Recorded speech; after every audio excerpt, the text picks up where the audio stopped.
Hi, it's me, Ingrid INFP, and I had a great birthday, and I'm thanking everybody for their birthday wishes.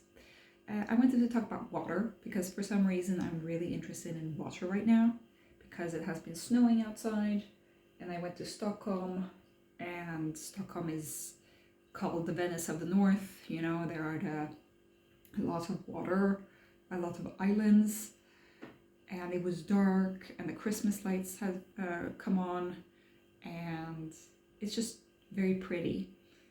And then I ended up going to Nordiska Museet, which is it's a private museum, so it costs money to go in, so I haven't been there for several years now.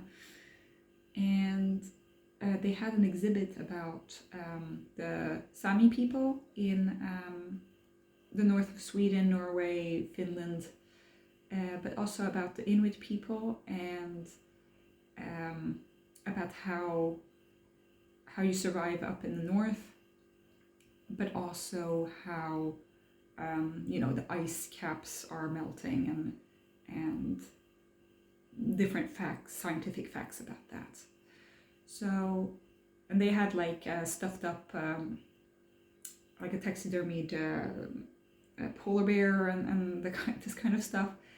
And I started thinking about ice, of course, and then they started talking about how you can preserve, like ice traps in things and it preserves a certain record of the earth through like the air bubbles. But they also have used the north to preserve the seeds. They have like that place that has all the seeds in the world. In case of disaster, we'll have that. Another thing is that it preserves animals, or like dead organisms, which can also preserve diseases, unfortunately, if the ice caps melt. And also poisons can be released if they melt. So I found it really interesting, like how ice is literally like preserving things, locking them in, caging them into this structure that can melt. And it's kind of like the dragonfly and amber kind of situation. Like, you've got this living, breathing thing, and then suddenly it's encased, and it's beautiful in its encasement, but it's also kind of horrible, it's unforgiving. And so I started thinking a lot about that. I went around in Stockholm and I bought myself a few things. So I bought myself some postcards. I am probably not going to be doing the postcard thingy, sending in the post. I'm probably going to be giving these directly to people. I know where to find cheap postcards, so that's where I got all this. But the shipping is ridiculous. Like, all these cost what a post what the postage would cost, Anyway, and I got like several different kinds, so it's not like I just bought like a package of 10 or something that would cost less. Anyway, I also bought myself a little 100 books notebook, and it's like it has like number and like what you thought about the book, what quotes you would remember about the book, what genre. And I'm trying to get away from Goodreads because of Amazon and stuff, so I want to get more into, I'd said that I wouldn't buy any notebook, but then it was on sale, so I did. Another thing is that I have my ISFJ best friend. We ate a dinner together, and it was lovely, and he bought me a gift. He wrote me a card that was really beautiful, and it makes me happy. I'm much better at writing the cards. So just say that. I usually write a card for his birthday, and I have a thing with words. So I know that he's done a great job, like trying to do this. Like, I think it's beautiful because he literally thought about how I write these cards, and so he wanted to return the favor, and I think that that's wonderful. But I was just so happy about the card that I forgot about the fact that he actually bought me jewelry, which is like typical 30-year-old thing. Like, okay, now we're finally adults and we're buying jewelry. But so he got me this teeny tiny necklace, which you won't be able to see. It's like this, because he knows that I don't like big things. And I was like, yeah, I never wear jewelry, but it's good because I never need to wear jewelry, but when I do, I don't have anything to wear. So now I actually have something. I think that he paid a lot for this. I'm not sure how much, but it's quite an expensive gift, I think. But the thing is, this little thingy, I mean, you guys can't really see it, and I won't be able to focus on this, but it looks kind of like a crystal, or like a snowflake or something like that. It's like supposed to be a little bit like a flower, I think, but because it's silvery, it reminds me of a snowflake, and so I started thinking about snowflakes once again. And yeah, I wrote a poem, which I guess I will put in the description box. I put it on my Instagram as a story, which nobody will be able to understand because so much thought went into that poem that it has like layers upon layers upon layers, which is how I do things. You know, I'm always thinking in 1,000 layers. But the thing is that I was thinking about literal thinking versus metaphorical thinking. And then I started thinking also about crystallized knowledge versus fluid knowledge, which was, or crystallized thinking versus fluid thinking, I think is the wording terminology. This was something that my INFJ friend had introduced me to a long time ago. And basically, TE is very much crystallized logic. And also being a doctor is a lot of that. Basically, you learn things and you apply that template for later. And so you learn things through knowledge that is accumulated over time in a kind of bank, a storage bank, which is kind of helped by SI, I guess. But mostly it's a TE thing of like, okay, so you have all these templates from the past, you use your experience, and then you apply it. Well, I would say that TI and NI, that kind of thinking is a little bit more of a fluid intelligence thinking, which is very literally like water. You know, water is fluid. When it's in that fluid state, it rushes, it adapts to the corners, and it is never still. While crystallized knowledge is etched in stone, it's constructed already, so you basically just like put the Lego piece and apply it. While if you're not working with Lego pieces, you're sculpting, you're doing something more like you're starting from scratch and you're detailing it as you're going along. Is a different kind of way of doing things. But I would say that writing poetry in itself is an exercise in both fluid thinking and crystallized thinking. And it is very much like working with water. That's how I see words kind of flowing as water. I see thoughts as flowing as water.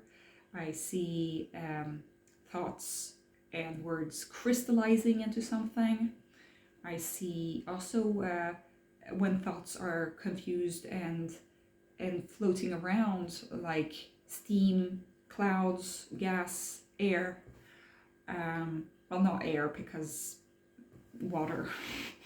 it's water that's mixed, like flying, floating, vibrating in the air, and it's so versatile. Water is so versatile, and it comes in so many different forms and goes at so many different paces and has so many different properties. It's quite amazing when you think about it, and we're also like filled with water, and the water is everywhere. You can't define water. And that's where I was thinking quite literally, but also metaphorically, about the phrase identity is fluid. Because, I turned 30, and so I was thinking about like, okay, what is my identity? Have I crystallized into a certain person because all those years have gone by? Or am I still malleable? Am I still fluid? Or am I just vapor, What is identity? Is it supposed to crystallize into something? A crystallized identity is maybe a bit fragile, If you have things too set in stone, water is a mineral, it's stone.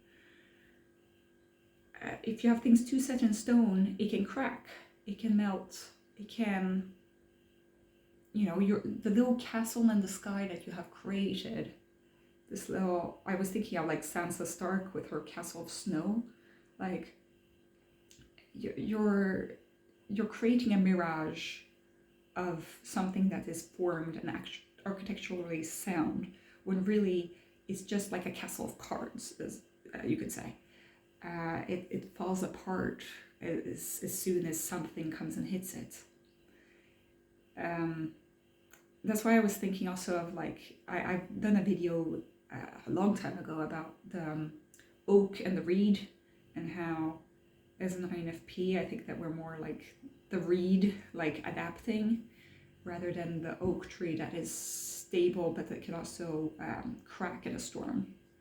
So that's the problem with crystallizing, is that yes, it's brilliant, it's beautiful, it's a jewel, and it's a castle of pure beauty, of like stability, but it isn't stable. It's can crack at any time. So is having an identity that is solid, you can't do that really, because it is fluid, because it is water. So even though fluids could be different kinds of fluids, I'm talking about water here. But an identity that is just vapor is also just like, you can't catch it, and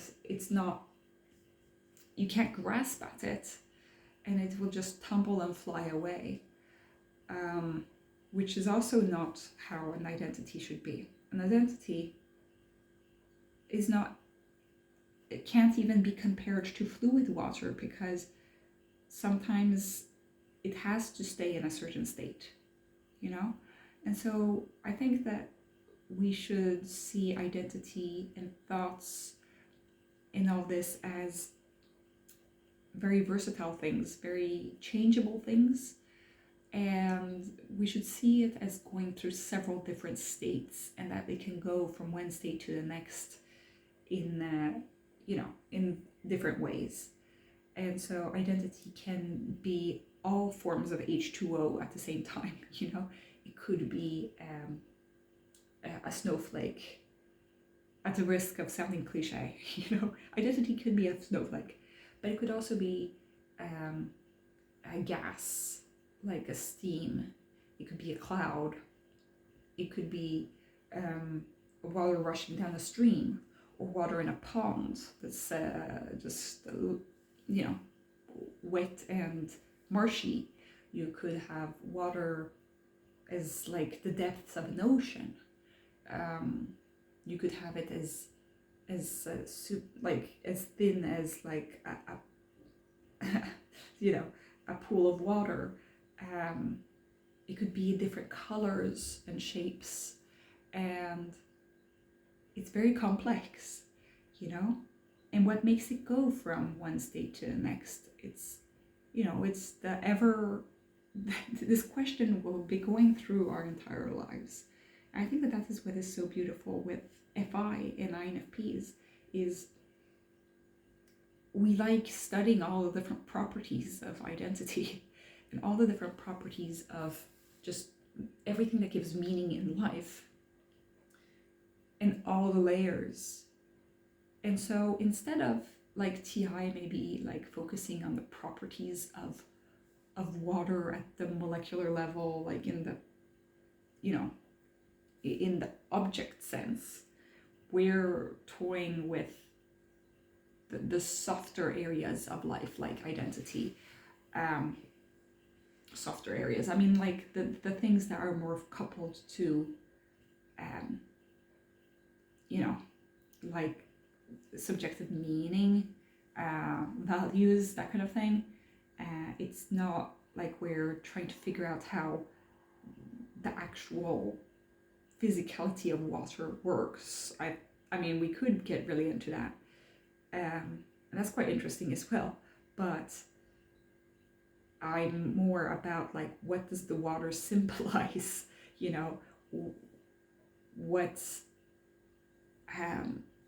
What can I glean out of this as a subjective human? And so I've been thinking about all those different kinds of ways of seeing identity. And I've always done that, but I've also thought about like, thoughts as water, and how our brain works as water in its different forms. And yeah, so thinking about ice and Arctic, and how humans were fighting against this element, even as they are dependent on that element. Because you can't eat snow because, well, your body, I found out your body takes more energy to metabolize the iciness of the snow. That's why you can't eat snow. It actually depletes you of energy. But so if you are constantly fighting against a certain side of the element, but then you have to work with the element, in different ways. It's like on the other side of this spectrum, there's a fire.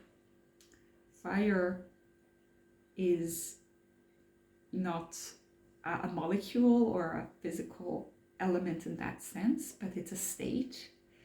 And humans had to learn to domesticate fire, and we've learned how to domesticate water in a way. We have, because we were also, with my ISFJ friend, we were eating at a restaurant that was by Slussen, which is a water lock.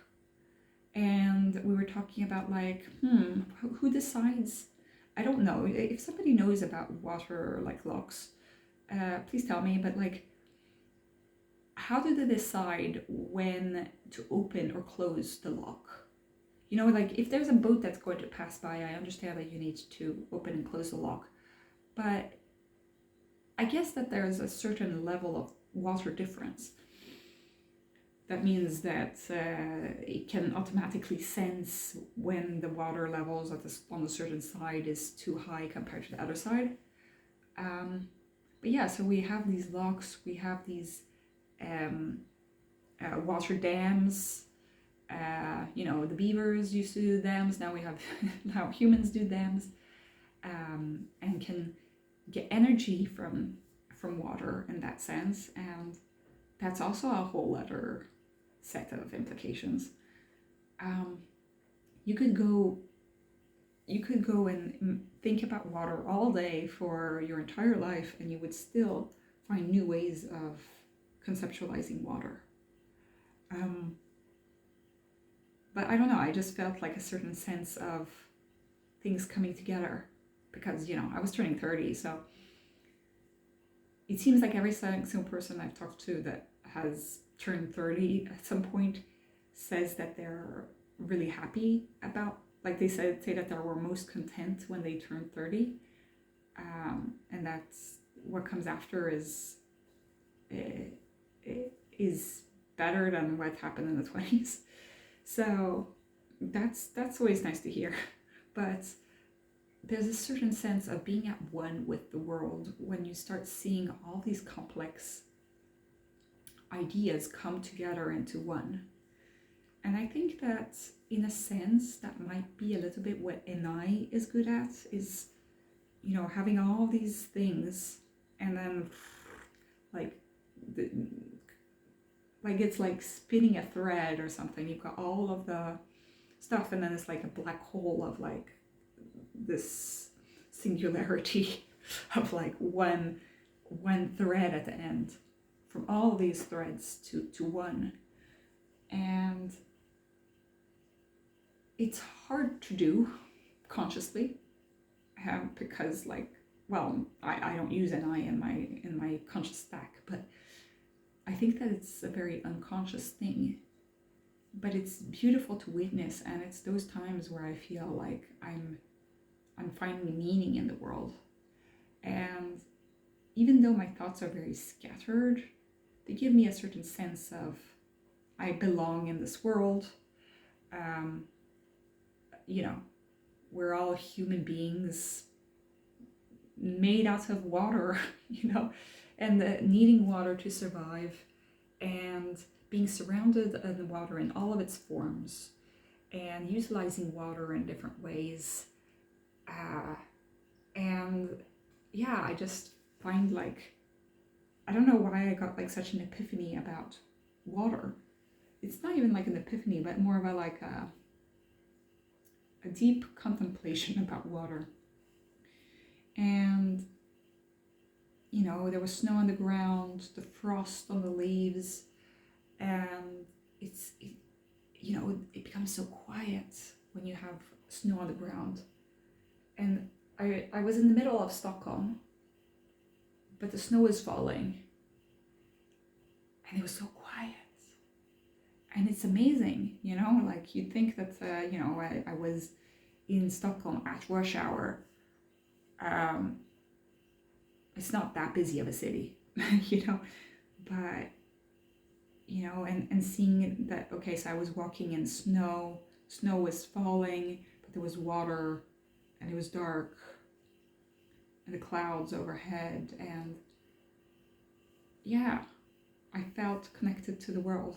And I don't know how else to explain it. But so I wrote that poem. I haven't been reading anything about water specifically. Tell me if you have a book that's about water that you want to recommend.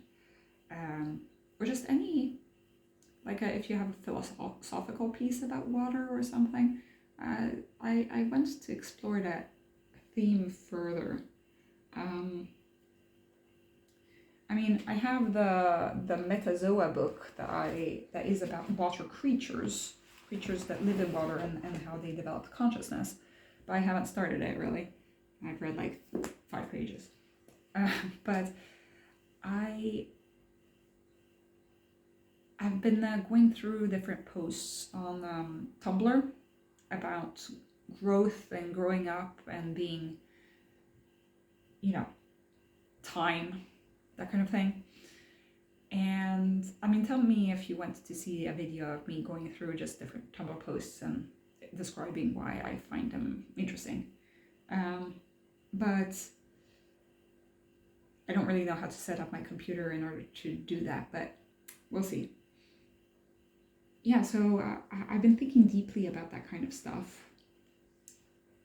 I was also thinking about music, about water, and one of them is Florence and the Machine, How Big, How Blue, How Beautiful, about the ocean, and I really like that. I also really like Lopsley. She did a whole album or EP about water, and she has like, it's called My Love Was Like the Rain, and another one that's called Through Water. I really like that music, but I couldn't find other songs about water specifically. I did figure that Björk has a lot of songs about stones and crystallizing stuff because Iceland, you know. I find that her songs go well with the theme of like snow and ice and stuff like that. But when it comes to water in its fluid form and in its steam form, I can't think of any songs about that. So tell me what you guys think, if you have any thoughts about water. I will probably be writing another poem about it as well, because I'm really interested in the subject right now. Have a great day.